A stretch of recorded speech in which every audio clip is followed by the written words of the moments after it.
Bem, na nossa primeira aula nós estávamos investigando, né, o surgimento da filosofia, né, e falamos algumas coisas muito importantes que vocês devem memorizar, devem entender bastante, porque são coisas que vão aparecer lá no enunciado da questão do Enem e às vezes até mesmo cobrado pelo Enem, né? A primeira coisa que nós vimos é que a filosofia ela nasce na antiguidade, né, no período histórico chamado antiguidade, e ela surgiu na Grécia. Né? Nós vimos isso tudo. A filosofia surgiu na Grécia e num período histórico chamado Antiguidade, ali por volta, como eu disse na aula passada, por volta do século VII a.C. E aí, o que eu disse a vocês? Eu disse a vocês o seguinte: olha, para compreender bem o surgimento da filosofia, é necessário analisar também a cultura grega antiga. Por quê? Porque a filosofia surgiu nesse contexto, né? A filosofia não surgiu em outro lugar, surgiu na Grécia nesse período histórico. Se a filosofia surgiu na Grécia nesse período histórico específico, então é necessário analisar a cultura grega desse período para poder entender por que a filosofia surgiu lá e não em outro lugar. A filosofia não nasceu no Brasil, a filosofia não nasceu na Alemanha, a filosofia não nasceu na França, cara, nasceu na Grécia nesse período histórico. E a gente defendeu a seguinte tese na última aula. Nós falamos o seguinte: olha, a cultura grega desse período ela é estruturada de uma maneira que permitiu e que possibilitou o surgimento da filosofia. E a cultura grega pode ser entendida por nós por dois pilares, não sei se vocês se recordam disso. Ou seja, existem dois pilares que sustentam, né, a estrutura social dos gregos. E esses dois pilares são a política e a educação. Então, se nós analisarmos bem a política e a educação da Grécia Antiga, a gente vai conseguir compreender em que contexto histórico a filosofia surgiu. E aí nós fizemos uma análise, né, não tão profunda, mas o necessário, fizemos uma análise da política grega na aula passada. Né? Nós vimos que a política grega já funcionava através de uma democracia, onde os cidadãos atenienses participavam do debate público na ágora. Lembram disso? No local onde eles debatiam quais eram as decisões a serem tomadas politicamente para a sociedade grega. E nós vimos que os debates eram de tanta qualidade, mas de tanta qualidade, que dali saíam alguns consensos. Eles entravam em alguns consensos e esses consensos se transformavam em ações políticas para a melhoria da própria Grécia. Então é óbvio que os gregos, para participarem da vida pública, para participarem da vida política, eles precisavam de dominar minimamente, né, a técnica argumentativa, a oratória, a retórica e tudo mais. Né? E isso já explica o porquê que a filosofia nasceu na Grécia. Né? Se o filósofo é aquele que vai utilizar a argumentação como ferramenta para verbalizar aquilo que ele contemplou da realidade, então a filosofia só poderia surgir numa cultura onde a argumentação é valorizada. Então, através desse polo político, desse pilar político da cultura grega, nós vimos que a argumentação é valorizada. Logo, não existe um lugar melhor para a filosofia surgir do que na Grécia. Percebe? Então, do pilar da política da cultura grega antiga, nós retiramos a técnica de argumentação. A argumentação como um pilar que vai facilitar o surgimento da filosofia na Grécia. Tá joia? Agora, a gente vai ver um outro pilar na aula de hoje, que é o pilar da educação grega. Da educação grega. Então, o outro segredo, né, que responde à pergunta do porquê que a filosofia surgiu na Grécia, está no pilar da educação. Né? Do jeito que a educação grega era estruturada, facilitou o surgimento da filosofia lá e não em outro lugar. Percebe a questão? Se a filosofia não existisse, só para vocês terem uma ideia do que eu estou querendo dizer, se a filosofia não existisse até hoje, uma certeza eu tenho, ela não surgiria no Brasil. Por quê? Porque a educação brasileira não reúne os requisitos básicos para que uma disciplina tão sofisticada pudesse surgir aqui. Isso significa dizer o seguinte, olha, que o sistema de educação da Grécia Antiga era tão sofisticado, mas tão sofisticado que a filosofia teve que surgir naquele tempo histórico e lá também, não em outro lugar. Perceberam a questão? Então, o objetivo da nossa aula de hoje é investigar como funcionava a educação grega. Como funcionava a educação grega. Então, qualquer dúvida que vocês tiverem, só perguntar no bate-papo, tá? Se a pergunta for muito longa, pode ligar o áudio né, e perguntar que a gente tira as dúvidas, tá? Pode colocar no bate-papo a hora que vocês quiserem, tá? Que eu vou olhar ali e vou responder na hora mais adequada. Então vamos lá. Como funcionava a educação dos gregos, tá? Primeira coisa que a gente tem que entender, cara, o que é educação? Para que serve a educação? Ó, a finalidade da educação é formar o indivíduo humano. É formar o indivíduo humano. Né?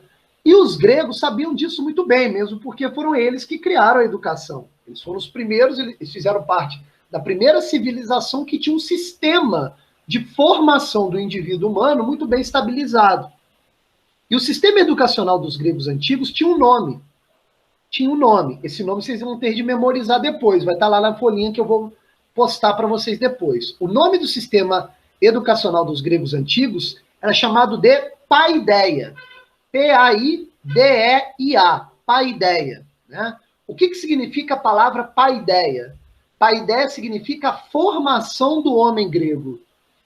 Paideia significa a formação do homem grego. Então, o que os gregos perceberam? Eles perceberam o seguinte: olha, a gente tem que montar aqui um sistema de educação chamado paideia para dar forma aos indivíduos humanos desde cedo. Para dar forma aos indivíduos humanos desde cedo. Não é assim? Olha, quando vocês se formaram, vão se formar no ensino médio, vocês falam, caramba, me formei. Vocês pegam o diploma e falam, estou formado. Vocês não estão falando isso à toa. Essa palavra formação está ligada à educação e foi uma palavra vinculada à educação pelos gregos. Né? Os gregos acreditavam que a finalidade principal da educação é dar forma, é formar o indivíduo desde cedo. Né? Mas o que isso significa?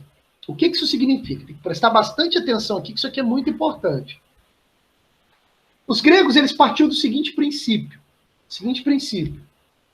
Todo ser humano, quando nasce, ele já nasce com algumas características inatas, com algumas características naturais. Aliás, os gregos vão dizer, olha, é graças a essas características naturais que o ser humano é um ser humano e não confunde com outros seres. Percebe a questão? Vou tentar aqui dar um exemplo, tá? Para vocês entenderem isso bem. Por exemplo, você pega um cachorro. O cachorro já nasce com algumas características naturais que o definem como cachorro. Não é isso? Ó, todo cachorro já nasce com a capacidade de latir. Todo cachorro já nasce com a capacidade de morder. Né? Ou seja, todo ser vivo já nasce com algumas capacidades. Essas capacidades nós chamamos de características inatas. São características que já nascem conosco. E com o homem não é diferente. Tá? O homem ele já nasce com algumas características inatas que o definem como ser humano. Que o fazem não ser confundido com outros seres. Percebe a questão? Os gregos sabiam disso. Só que os gregos perceberam o seguinte também. Olha que coisa fantástica. Os gregos perceberam que essas características inatas que já nascem com o ser humano são características que ainda não têm a eficácia. Não têm uma eficácia adequada. Ou seja, são características que já nascem conosco, mas a gente não sabe direito mexer com elas. A gente não sabe direito agir com elas. Ó, é diferente dos animais nesse aspecto. Os animais nascem com algumas características inatas e eles, desde o nascimento, já sabem mais ou menos utilizar aquilo. Cara, o ser humano não. O ser humano nasce com certas características, mas essas ferramentas que já nascem com ele não sabe lidar com elas. Ele não sabe utilizá-las da maneira mais adequada. Percebe a questão? Então os gregos diziam o seguinte, olha, o ser humano quando nasce bebezinho, ele nasce sem forma. Todas as características naturais do ser humano estão ali dentro dele. Mas essas características estão todas perdidas. Não tem uma forma adequada. Então o ser humano, ele tem que evoluir, se sofisticar de alguma maneira, para ele aprender a usar essas ferramentas que já nascem com ele. O que os gregos perceberam, então? O ser humano, quando nasce, ele nasce sem forma. Então ele precisa de uma formação para aprender a usar essas ferramentas que já nascem com ele. Perceberam a questão? Então, todo ser humano já nasce com alguns aspectos, só que ele não sabe lidar com isso. Então, ele precisa da educação. Ele precisa da paideia para receber uma forma adequada, uma forma integral adequada, para que ele aprenda a usar esses recursos que já nascem com ele.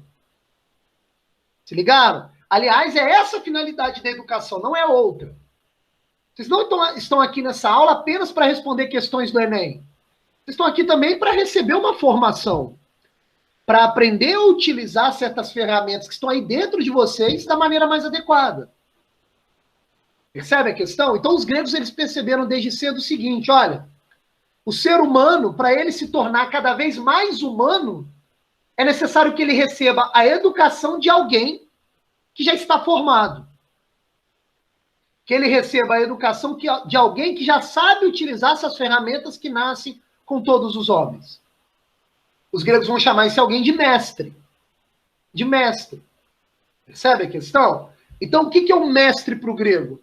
O mestre para o grego é aquele que já desenvolveu suas características naturais, já tem as características naturais bem formadas, ele já sabe utilizar essas ferramentas, e agora ele pode ensinar para outras pessoas mais novas que ainda não aprenderam a usar essas ferramentas. Educar significa isso. Educar significa isso.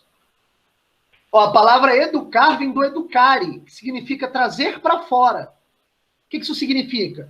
É pegar as características que já nasceram com vocês, que estão aí meio tímidas, né, meio perdidas, meio sem forma, e trazer para a forma. Fazer com que aquilo esteja formado, para que vocês possam utilizar essas ferramentas que já nasceram com vocês. Vocês entenderam a questão? Então, os gregos já sabiam isso desde sempre, desde a antiguidade, cara. Então, o que é a paideia? A paideia é a formação integral do ser humano. É no processo educacional dos gregos que os gregos vão pegar a criança desde cedo, e vão ensinar a ela usar essas ferramentas que já nasceram com ela. Percebeu a questão? Vai dar forma à alma daquela criança, para ela aprender a agir de acordo com uma humanidade completa. Perceberam a questão? Agora, é necessário vocês entenderem um negócio, que é muito sério. Muito sério. A formação da paideia, ou seja, a formação educacional da paideia dos gregos antigos, eles enxergavam o ser humano como um ser integral.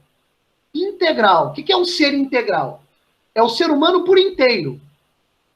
Então eles vão olhar o ser humano por inteiro e vão reunir todas as características que já nascem com o ser humano, sem esquecer de nenhuma. E vão procurar dar forma a cada uma delas. Nesse sentido, preste atenção, nesse sentido, a educação grega é muito superior à nossa. Muito superior à nossa. A nossa é muito decaída.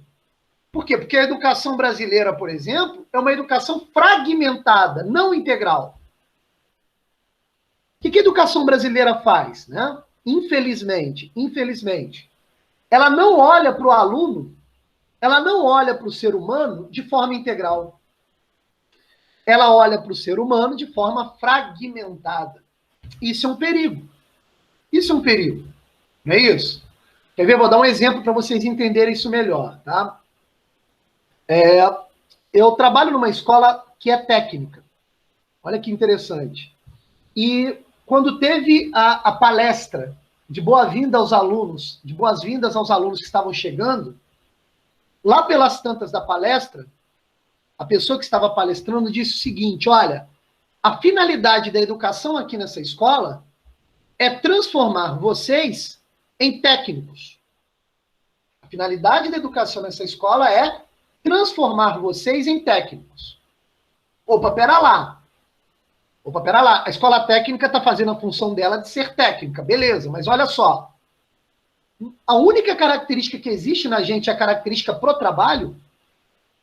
O ser humano ele só existe para trabalhar? Não. Então a formação que é prometida ali está enxergando apenas um fragmento da natureza humana, que é o trabalho. Mas vem cá, e as outras características da natureza humana? Entende a questão? Não vão ser formadas? Percebem? Então, infelizmente, por uma série de acontecimentos históricos, a educação moderna contemporânea é uma educação que perdeu essa noção de integridade do ser humano e que enxerga o ser humano apenas de maneira fragmentada. É sempre assim, ó, vamos formar um cidadão. Mas peraí, a cidadania é só um aspecto do ser humano e os outros. Entende? Vamos formar um ser político. Mas peraí, a política é só um aspecto e os outros. Vamos formar aqui um técnico para o mercado de trabalho. Mas caramba, o trabalho é só um aspecto e os outros. Percebe a questão? Então, lá na paideia da Grécia Antiga, não era assim. Eles observavam o ser humano de forma integral.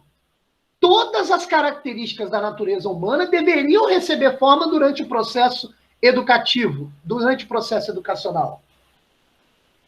Percebe a questão? Se os gregos não tivessem essa visão integral do ser humano, a filosofia não surgiria lá, surgiria em outro lugar. Surgiria em outro lugar. Então é muito importante memorizar isso, cara. Memorizar de verdade. A paideia era o sistema educacional da Grécia Antiga que visava dar uma forma integral ao ser humano. Não fragmentada, integral. Eles enxergavam o ser humano como um todo. Como um todo. Perceberam a questão? Tá dando para compreender isso? Respondem sim aí, por favor, se vocês estão entendendo. Tá dando para entender?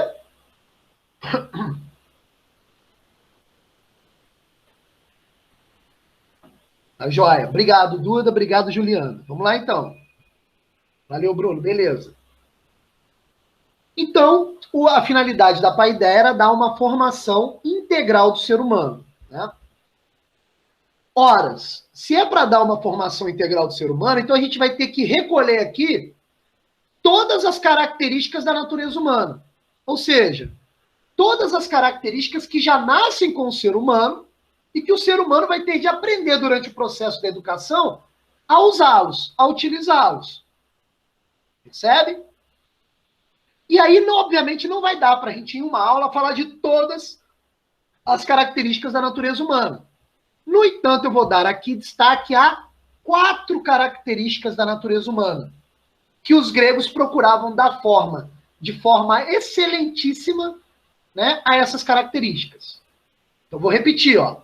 Nós vamos listar aqui 4 características da natureza humana que os gregos procuravam dar forma da maneira mais eficaz possível.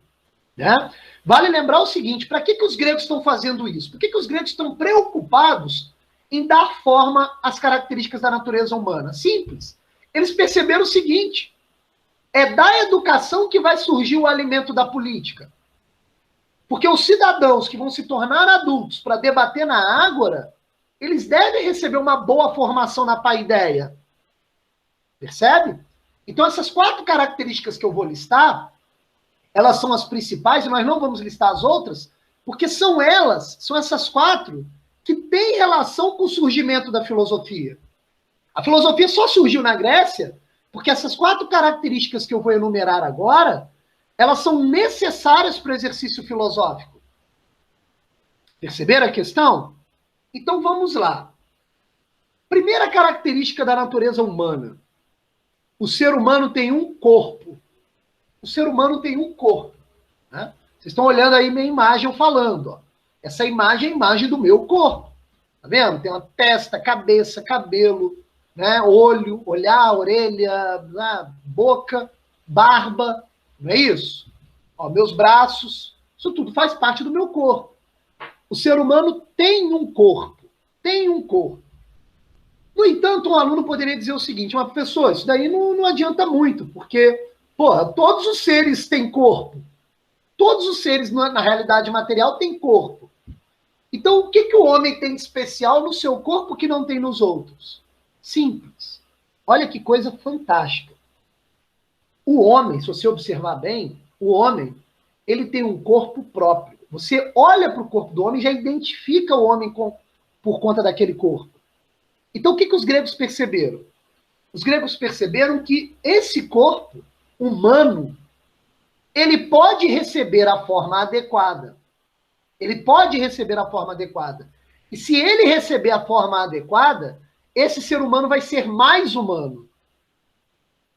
Nossa, professor, não entendi direito, mas que forma adequada seria essa do corpo? Simples. Os gregos perceberam que existe um negocinho chamado beleza. Beleza. Harmonia. E que se você for bem educado fisicamente, você vai cultivar uma harmonia corporal. Você vai cultivar uma harmonia corporal. Então os gregos vão destacar o seguinte: é necessário cultivar a beleza e a força do corpo. Os gregos davam muito valor à beleza e à força do corpo. Por quê?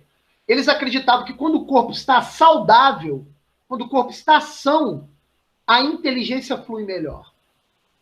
Então o que eles faziam? Eles procuravam dar forma à natureza do corpo humano. O que eles fizeram então? Criaram um saber, uma disciplina para dar forma ao corpo humano. E essa disciplina é a ginástica. A ginástica. Então, prestem atenção. Na Paideia, tínhamos aulas de ginástica. Para que ginástica? Simples. Para fortalecer o corpo e trazer saúde para o corpo. Harmonia, equilíbrio, beleza para o corpo. Percebem a questão? Então, a ginástica era um ponto fundamental na Paideia, na educação grega. É mais ou menos o que a nossa educação física procura fazer. Então, era muito importante você ter uma força corporal, uma beleza física, para você se sentir bem e o pensamento fluir melhor.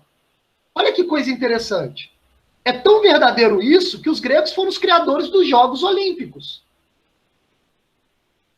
É isso. O que eram os Jogos Olímpicos? Os Jogos Olímpicos eram disputas de força e beleza física em homenagem aos deuses. Eles acreditavam em vários deuses. A gente vai falar sobre isso melhor na próxima aula. Eles acreditavam em deuses que moravam no Olimpo. Então eram jogos em homenagem ao Monte Olimpo. Jogos Olímpicos, que existem até hoje. Então eles procuravam, no meio dessa disputa, elogiar e premiar aqueles que deram a melhor forma ao próprio corpo. Então a saúde física era muito importante para os gregos. Cara, isso é muito sério que eu estou falando. Procurem a saúde do corpo. Os gregos estão nos ensinando isso. O negócio funciona. Funciona. Buscar a formação mais humana possível do corpo é algo importantíssimo. Não é à toa também que foi na Grécia que a medicina foi criada. O que é a medicina? A medicina foi criada por Hipócrates, grande pensador grego da antiguidade. Para que eles criaram a medicina? Para trazer saúde do corpo. Para entender o corpo de forma integral e para perceber que a doença faz parte do corpo. E dar forma e saúde ao corpo faz com que nós ficamos mais resistentes à doença. Olha a sabedoria dos gregos. Então, a criancinha, desde cedo, cara, na paideia, já era educada a buscar uma forma bela e forte para o próprio corpo. Então, o corpo humano buscava receber essa forma. Então, o primeiro aspecto da natureza humana que recebe a forma pela ginástica é o corpo. É o corpo humano. Então, vão montando um esqueminha na cabeça de vocês. Paideia, educação grega. Formação integral do ser humano. Primeira característica da natureza do homem, o corpo humano, que recebe a forma da ginástica. Então, a ginástica vai dar forma ao corpo humano dentro do sistema educacional grego. Tá claro? Esse é o primeiro aspecto. Beleza? Segundo aspecto. O ser humano também já nasce com a capacidade de raciocínio lógico. Olha que doideira. O homem é o único ser dentre todos os seres vivos que possui um raciocínio lógico. Raciocínio lógico. Mas, professor, o que é raciocínio lógico? Presta atenção. Raciocínio lógico é a capacidade que nós temos de perceber sentido lógico na realidade. Olha que coisa incrível. O ser humano é o único ser dentre todos os seres vivos que tem a capacidade de perceber lógica no mundo. Lógica no mundo. Sem problema, Gilza, seja bem-vinda. Tudo ótimo. Né? Por exemplo, vou dar um exemplo da ação do nosso raciocínio lógico. Olha só. Quando nós olhamos uma porta qualquer, né, como tem aqui no meu apartamento. Uma porta geralmente retangular. Geralmente, nem sempre. Quando você olha uma porta, a primeira coisa que você percebe dela é o formato retangular. Ó, essa figura geométrica retangular que você percebe no desenho da porta, quem percebeu isso foi o seu raciocínio lógico. Olha que impressionante. Nenhum animal percebe a parte retangular de uma porta. Nenhum animal para pensar nisso. Só o homem. Por quê? Porque só o homem possui raciocínio lógico. Só o homem possui isso. Percebe a questão? Eu chego para vocês e falo assim, olha, 2 mais 2 é igual a 4. 2 mais 2 é igual a 4. Cara, vocês observam, vocês escutam o que eu estou falando e vocês raciocinam. Ó, 2 unidades mais 2 unidades só podem dar 4 unidades. Vocês falam, tem sentido o que você falou. Quem percebe o sentido nisso que eu falei, 2 mais 2 é igual a 4, é o seu raciocínio lógico. Então, eu chego para vocês e falo assim, olha, galera, acabei de descobrir que 2 mais 2 é igual a 9. Ó, todo mundo vai me achar maluco. Por quê? Porque o raciocínio lógico de vocês não vai perceber sentido lógico no que eu acabei de falar. Perceberam a questão? Então, olha que coisa incrível. Todo ser humano nasce com raciocínio lógico dentro dele, com a capacidade de raciocinar logicamente. Mas vem cá, quando a gente é criança, a gente sabe usar? Não sabe. Não sabe. Tá lá a ferramenta, mas a gente não sabe usar. Para a gente aprender a usar, o que a gente tem que fazer? A gente tem que receber uma educação. Então, o que os gregos faziam? Os gregos, desde cedo, vão para a paideia, receber a formação adequada para aprender a usar o raciocínio lógico. Então, olha que interessante. Se é a ginástica que vai dar forma adequada ao corpo humano, quem vai dar forma adequada ao raciocínio lógico é a matemática e a geometria. É a matemática e a geometria.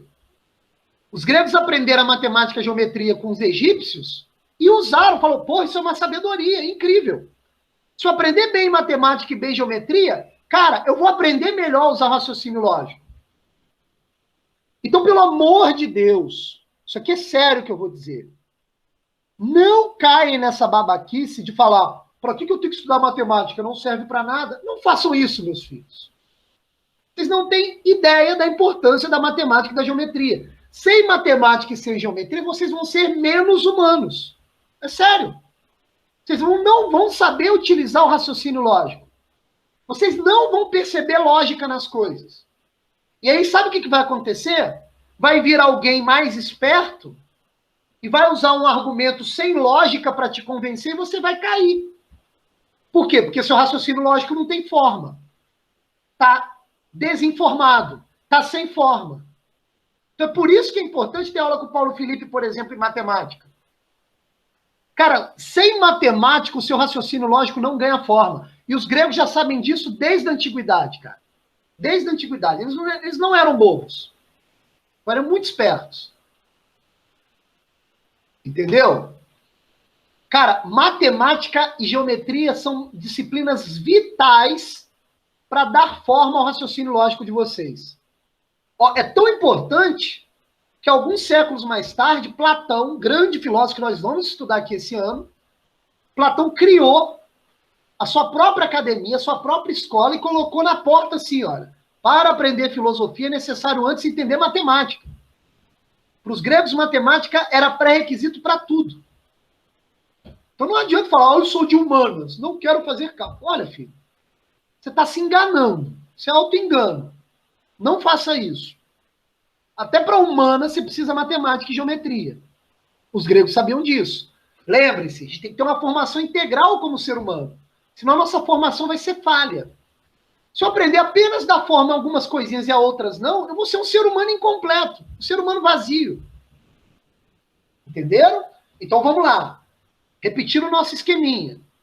Dar forma ao corpo humano, quem vai dar forma ao corpo humano é a ginástica. E quem vai dar forma ao nosso raciocínio lógico é a matemática e a geometria. Ok? Vamos agora para uma terceira característica da natureza humana. Terceira característica da natureza humana. Todo ser humano já nasce com a capacidade de imaginar. Então, todo ser humano possui imaginação. Olha que coisa incrível, cara. Todo ser humano já nasce com a capacidade de imaginar. De imaginar. Aqui tem um detalhe. Eu tenho que aqui criar um asterisco, né? Chamar a atenção de vocês para o seguinte. Os outros animais também têm imaginação, tá? Eles também imaginam. Só que a imaginação humana é muito mais poderosa do que a dos animais. Então, existem alguns aspectos na imaginação humana que não existem na imaginação dos animais. Tá joia? Mas, afinal de contas, o que é imaginação? O que é esse negocinho chamado imaginação que já nasce conosco? O que é a imaginação? Imaginação é a capacidade que o ser humano tem de construir imagens de coisas que não estão presentes. Olha que coisa magistral. Não sei se vocês já pararam para pensar nisso. Todos vocês têm a capacidade de imaginar. Todos vocês têm a capacidade de construir imagens de coisas que não estão presentes. Olha que incrível. Quer ver? Vou dar um exemplo. Ó. Eu estou no meu apartamento. Aqui dentro do meu apartamento existe uma série de objetos que estão presentes. Mas olha só, se eu quiser, eu posso imaginar o interior da minha igreja, da igreja que eu frequento. Estou imaginando agora, direitinho, o altar, as cadeiras, o padre. Estou imaginando a homilia do padre, estou imaginando o crucifixo no alto da parede, estou imaginando os quadros do lado. Estou imaginando isso tudo, olha que legal. Todas essas coisas não estão presentes aqui agora. Mas eu consigo construir a imagem disso tudo. Por quê? Porque eu tenho imaginação. Sem imaginação, sem saber usar a imaginação, o ser humano é menos humano. Então, para você ser um ser humano forte e integral, é necessário aprender a usar a imaginação. É necessário dar forma ao seu imaginário. É necessário dar forma à sua imaginação. E os gregos já sabiam disso. Percebe a questão? Vou dar mais um exemplo de imaginação, que todo mundo usa. A memória. A memória é uma imaginação. A memória é característica de uma imaginação. Até os animais têm memória. E tem animais que têm memória até melhor do que a nossa. Mas memória é um tipo de imaginação. O que é a memória? A memória é relembrar de alguma coisa que não está mais presente. Cara, se eu não exercitar a memória, se eu não exercitar a imaginação, eu vou ser menos ser humano. Eu vou ter dificuldade de conhecer as coisas. Entendeu? Tem gente que falou muita besteira no mundo moderno, dizendo, não é importante decorar as coisas, é importante entender. Meu filho, tá falando besteira. Para você entender uma coisa, antes você tem que decorar. Tem que memorizar. A memória é muito importante. Cara, sem a memória, a sua imaginação não tem forma. Você vai ter dificuldade de aprender as coisas. Sabe a questão? Então, a memória, por exemplo, é um tipo de imaginação. Então, os gregos perceberam isso.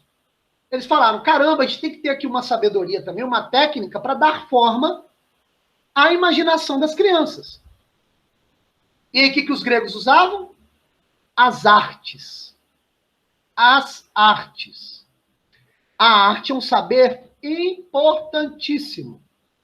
Assim como a ginástica é importante para dar forma ao corpo humano, a matemática e a geometria são importantes para dar forma ao raciocínio lógico, as artes são importantes para dar forma ao imaginário, à imaginação do ser humano. É muito importante entender isso. E o que é arte? E o que é arte? Arte é a sabedoria que produz certas coisas que educam o nosso imaginário. A arte produz certas coisas que educam o nosso imaginário. Percebe a questão? Eu vou dar um exemplo. Tá? Vou dar um exemplo de arte. Ó. Literatura. Literatura é arte. Literatura é arte. Então, pelo amor de Deus, vou repetir o que eu falei da matemática.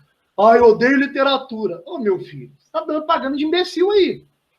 Odiar a literatura? Olha, cara, a literatura vai te fornecer uma educação para o seu imaginário que você não tem noção. Não tem noção. Por exemplo, a literatura. Vamos pegar a literatura. O que é a literatura? O que a literatura faz? Olha que coisa genial. Ela conta uma história, uma narrativa cheia de personagens. E essas narrativas são possibilidades de existência humana. Entende a questão? Por exemplo, vou dar um exemplo, tá? Eu lembro quando eu li pela primeira vez, ó, Dom Casmurro, do Machado de Assis, ó, grande literato brasileiro. Quando eu li Dom Casmurro, eu fiquei impressionado com o livro. Por quê? Porque a narrativa do personagem principal, do Bentinho, é a narrativa de ter uma amizade muito próxima e de ter um amor na vida dele.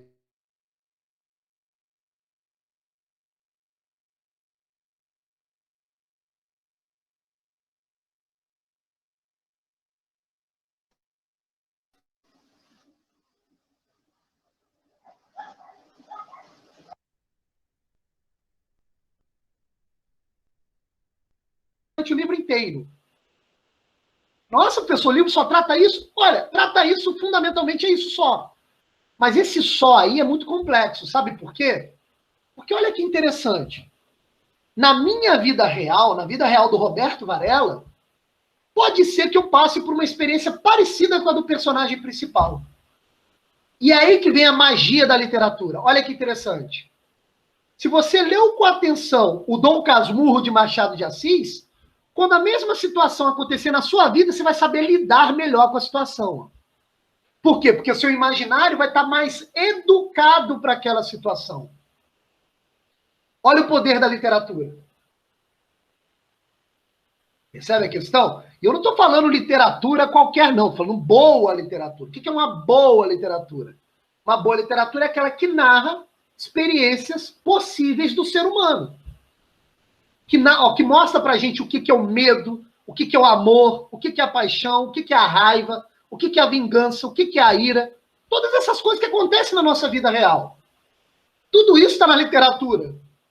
A literatura é uma coletânea de possibilidades de narrativas humanas, cara. E os gregos sabiam disso. Então os gregos pensavam o seguinte, caramba, eu tenho que fornecer literatura para as crianças. Entendeu? Ó, e às vezes a literatura parece muito fantástica fora da realidade, mas nunca é. Nunca é. Quer ver um exemplo? Uma tragédia grega da época, da Grécia Antiga. Ó. A Odisseia. A Odisseia é uma literatura. Conta a história de Ulisses. Ó, o personagem principal é um herói, é Ulisses, que sai de Ítaca, que é a sua terra, onde ele é rei, e vai guerrear, vai participar de uma guerra longe dali.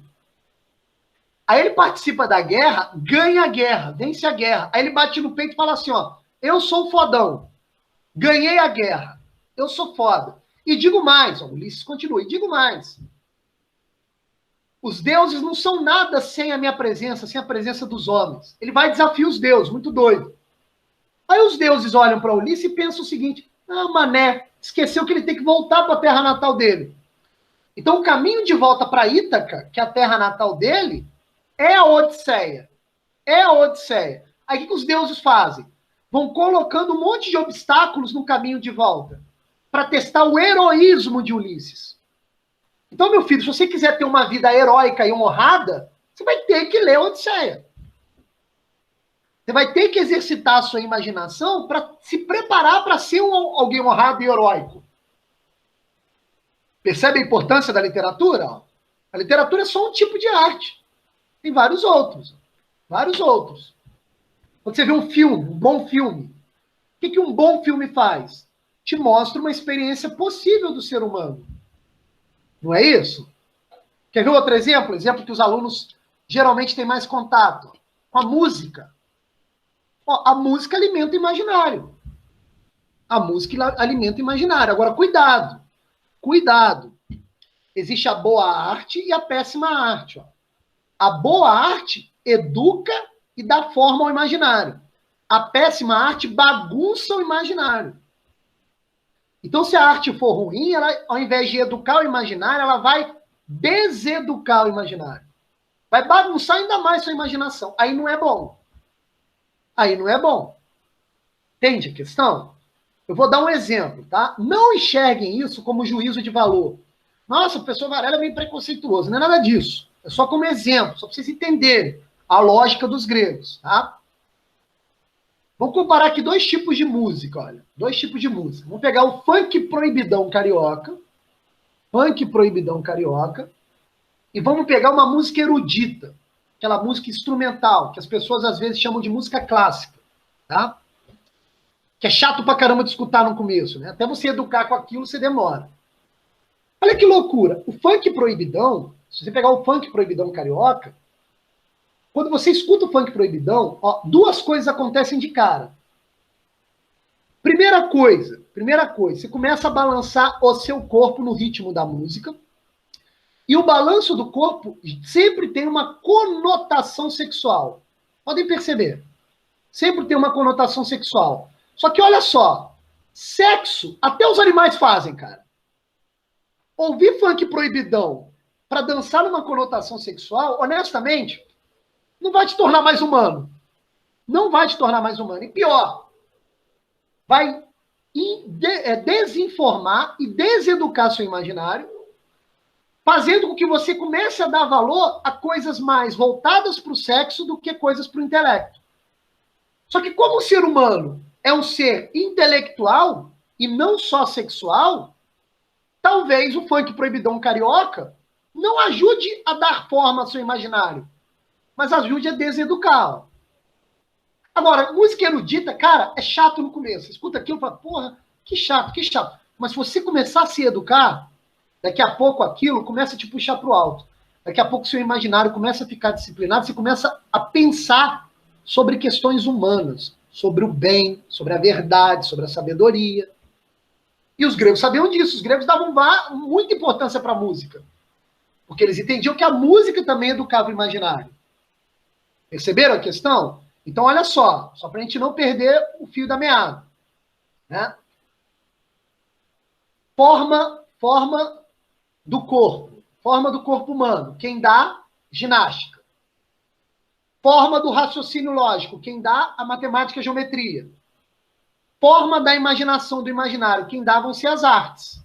Vão ser as artes. Os gregos valorizavam as artes por isso. Né? Os gregos, por exemplo, usavam teatro para também dar forma ao imaginário das crianças. Perceberam a questão? E aí vai ter a quarta e última característica natural do ser humano, que é o entendimento. Que nós não vamos falar hoje, vamos falar apenas na aula da semana que vem. Porque eu entendo... Ô, Roberto. Só para terminar, Bruno. Rapidinho. Uhum. Pode falar. A questão, você está falando essa questão da imaginação, quando a gente pega e pensa nas questões relacionadas à questão de improviso, na parte da música, etc., está relacionado a esse processo também? Muito boa a sua pergunta. O que é o improviso na música? O improviso na música é quando você, por intuição, cria algo. Você está percebendo ali o ritmo da música, você tem um instrumento. Você vai improvisar. O jazz tem muito improviso. Você vai improvisar. Você improvisa por intuição. Só que olha só, para você saber improvisar, antes de você saber improvisar, você tem que ter imaginação educada por boa música. Senão você nunca vai conseguir improvisar da forma correta. Até para improvisar, é necessário, primeiro, ter uma boa formação musical. Entendeu, Bruno? Ótimo, cara, ótimo. Por isso que eu nunca consegui tocar um instrumento improvisando, tá vendo? Não tava com a leitura bem. Mas é isso, entendeu? Agora, a quarta e última característica da natureza humana, que é o entendimento, eu não vou falar hoje porque não vai dar tempo. E a parte principal de todas as características da natureza humana, a que mais faz o ser humano ser um ser humano é o entendimento. Então, o entendimento merece um destaque especial para a próxima aula. Entendeu? Para a gente entender o entendimento, a gente vai ter que usar uma aula inteira, que vai ser a aula da semana que vem. Tá? Mas antes das perguntas, se é que vão ter perguntas dos alunos, então é necessário aqui dar um esquema geral para vocês. Estamos investigando o surgimento da filosofia. A filosofia surgiu na Grécia. Então nós temos que investigar a cultura grega. A cultura grega está balizada em 2 pilares. Política, que é a parte da democracia, que fez os gregos terem habilidade argumentativa. Então por isso que a filosofia surgiu na Grécia. E o outro pilar é a educação, é a paideia, que dá a formação integral ao ser humano. Nós estamos aqui listando características que recebem a forma na educação. São elas: raciocínio lógico. Eu vou inverter a ordem, vamos lá.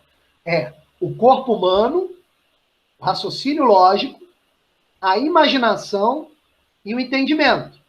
Então, na paideia, forneciam aulas de ginástica, matemática e geometria e artes. Para o entendimento é segredo, nós vamos falar na próxima aula. Tá joia?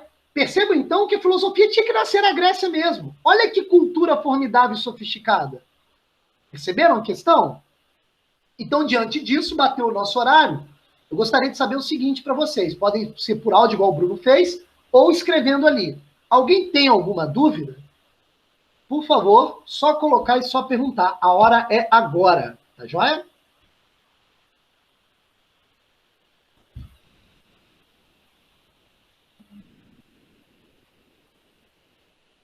Aliás, vale aqui uma pergunta. Vocês entenderam a aula de hoje? Deu para compreender? Vocês conseguiram compreender? Ah, que bom. Obrigado. Beleza. Alguma dúvida? Não? Tá tudo tranquilo? Você fez a cama para eles do Platão agora. Negativo. Falta pouquinho para chegar lá. Muito boa aula. Show de bola, cara. Deu para entender? Muito bom, Roberto. Então tá jóia. Então é isso, galera. Roberto,